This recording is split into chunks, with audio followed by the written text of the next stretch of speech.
We've looked at incredible archaeological finds many times on this channel. In this video, we're going to look at terrible archaeological finds instead. That doesn't mean the finds are worthless or deserve to be thrown away, though. Instead, we are looking at discoveries that came with dark secrets. It's the same incredible trip around the ancient world we always offer, but it comes with a dose of death and despair. There's no way to dress up this first fact, so we're just gonna come out and say it. In the remote regency of Tanah Toraja in South Sulawesi, Indonesia, the bodies of dead babies are buried in holes hollowed out in local trees. The local villagers believe that the trees absorbed the bodies and souls of the babies over the passing of many years, so they placed the bodies inside them, wrapped in cloth, then sealed them into the trunk. The many holes and patchy repair jobs in the trunk of the region's trees stand as evidence of how often this process has been performed.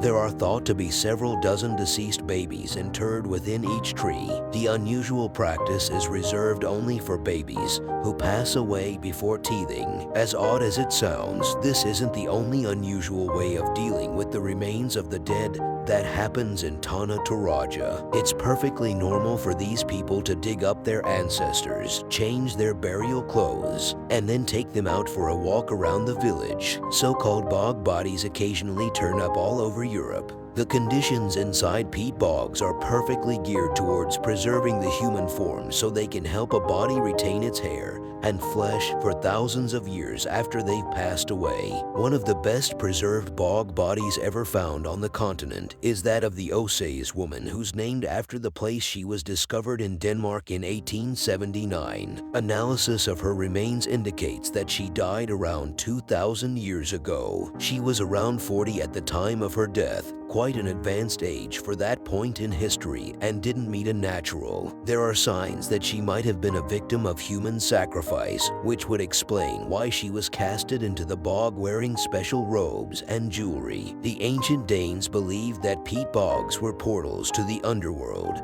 and to the gods, and that the gods were responsible for the provision of iron ore. It made all the sense in the world to them to occasionally provide those gods with the human sacrifice to keep them and keep the iron ore coming. So there are probably other bodies like this elsewhere in Denmark waiting to be discovered. Researchers from St. John's College in Cambridge, England got the shock of their lives in April 2015 when they dug into the ground beneath their own college at Cambridge University and came across the remains of more than 1,000 people. After performing tests and research, they now think that the people buried here had been treated in a hospital cemetery for poor academics. The burial started during the 13th century and ended during the 15th. There are approximately 13 skeletons at the site, just over 400 of which are. While historians at the college have known there was a burial ground at the site since records were discovered in the 1950s, it had never before been found and nobody had any idea it was so big.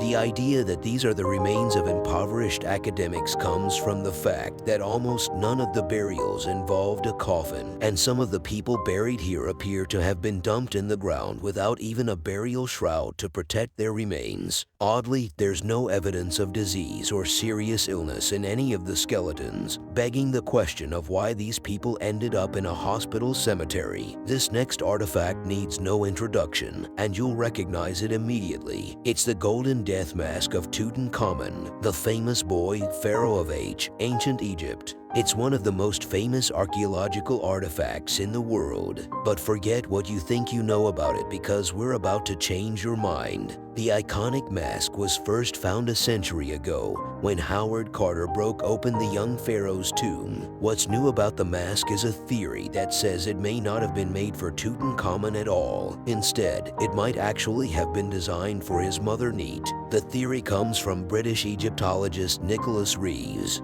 who studied the 3,300-year-old object and the era that it came from for much of his professional career. He has substantial evidence to back up his claims. He's been able to demonstrate that an inscription on the mask, which dedicates it to Tutankhamun, has been carved over the top of an older set of hieroglyphs, which translate as living manifestation of the sun god, beloved, act beauty of Bo's disk of the sun. The gushing description has been found on many other artifacts associated with Nefertiti, but never before on anything belonging to Tutankhamun. Sticking with the theme of Egypt, a discovery made in Avaris in 2012 seems to confirm the existence of a practice that was previously thought to be a rumor. Or archaeologists excavating an ancient royal palace came across 16 human hands divided between 4 pits in front of what's thought to be an ancient throne room. There were no left hands found, only right hands. They were approximately 3,600 years old and date back to a period when the Hizo people ruled over a portion of Egypt. Close to Tel el-Dba, King Khayan was the ruler of the palace, and it's almost certain that the hands were severed as a tribute to him. Some historical records of the time indicate that the king would accept severed hands as a form of payment for gold reserves. The hands probably didn't belong to the people claiming the gold. Instead, they were presented by soldiers who would have severed them from an enemy of the.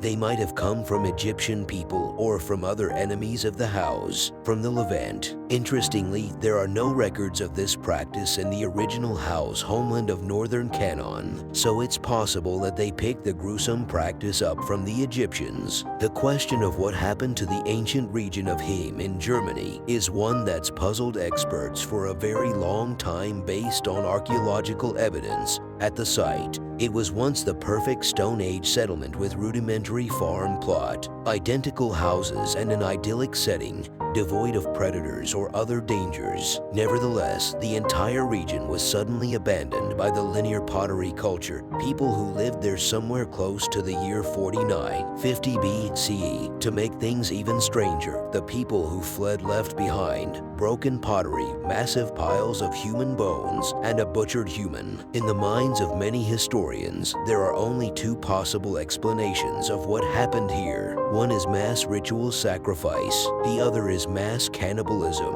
After a study was performed in 2009, the latter explanation became more likely. Scientists discovered tool marks on the bones, showing flesh had been scraped away, and deliberate breaks in larger bones that have been construed as an attempt to reach the bone. Gruesomely, even the skulls were broken, and what might have been a means of extracting the brains. What on earth could have led an otherwise normal settlement down this path? The Skull Tower of Ni and Ni, Serbia is exactly what it sounds like. It's a whole tower made from the bones, mostly the skulls of the vanquished foes of the people who built. You might imagine that this is the barbaric legacy of something that happened many centuries ago, but actually the tower was built surprisingly recently. It was constructed by order of the Turkish General Hershi Pasha from the remains of the Serbian rebels he defeated in 1809. Building the tower was a provocative and vindictive act, but Pasha was enraged by the tactics of the Serbs as their last stand at Seđer Hill came to an end. Rather than surrendering or fleeing, Serbian rebel commander Stijan Sinic deliberately blew up his gunpowder room, killing himself and his entire army in the process, but also wiping out Pasha's soldiers who'd started to breach the trenches before the explosion. The 952 skulls in the tower were supposed to put the Serbs off. The idea of trying to rebel again let the move backfire. The second rebellion occurred 6 years, and the Turks were driven from the region.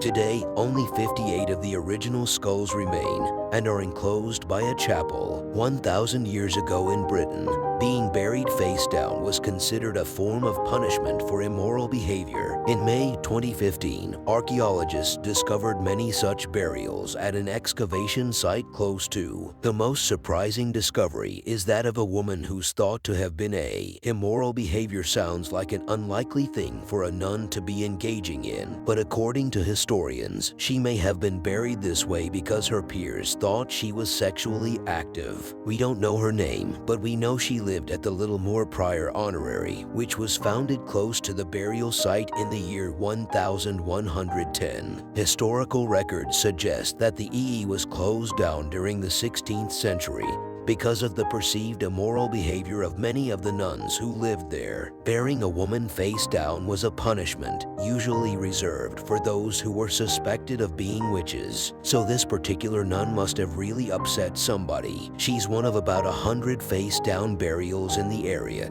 but she was buried away from the rest of the group and closer to the new, thus all but confirming her status as a new. Now we go to Israel, where a mysterious lead tablet was found there in the ruins of a theater in Sessa EMA during the 1950s. Archaeologists of the time were able to say that the tablet was approximately 1500 years old, but they couldn't decode the meaning of its inscription.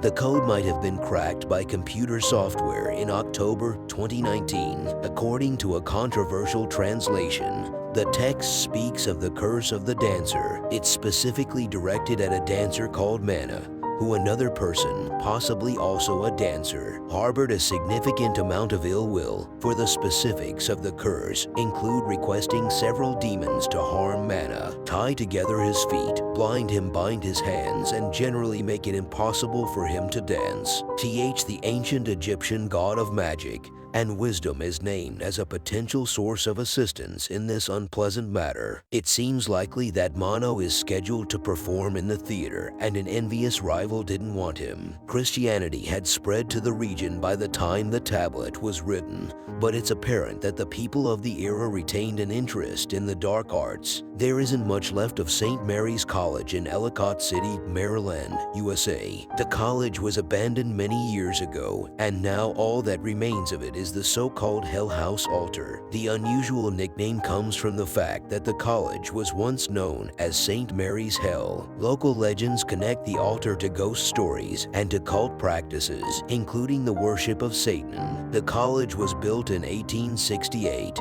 and tasked with training young men who wanted to become priests. It lasted just over a century before closing its doors for the last time in 1972, by which time there weren't enough told priests left to train urban explorers, and bored teenagers started roaming the property soon after, and one group or the other likely set the fire that burned it down in 1997. Amazingly, one of the few things that survived the fire is the large metal Christian cross that sits behind the crumbling ruins of the college's faux classical dome. Nobody's ever managed to capture a photo of a ghost on the premises, but we still think you'd have to be brave to come here alone at night. If you think you can correctly identify what's at the site of the mysterious Baltic Sea anomaly, please report it to the nearest scientist as soon as. They've been waiting for answers for a very long time. First noticed in mid-2011, the anomaly looks like the product of intelligent design. Some people even think it looks like the Millennium Falcon spaceship from Star Wars and speculate that it's a crashed UFO. Scientists prefer to point to the likelihood that it's a natural geological formation. Although looking at these pictures, it's easy to see why people would doubt that nature made these shapes without any as. The object, if it's an object, is around 75 feet long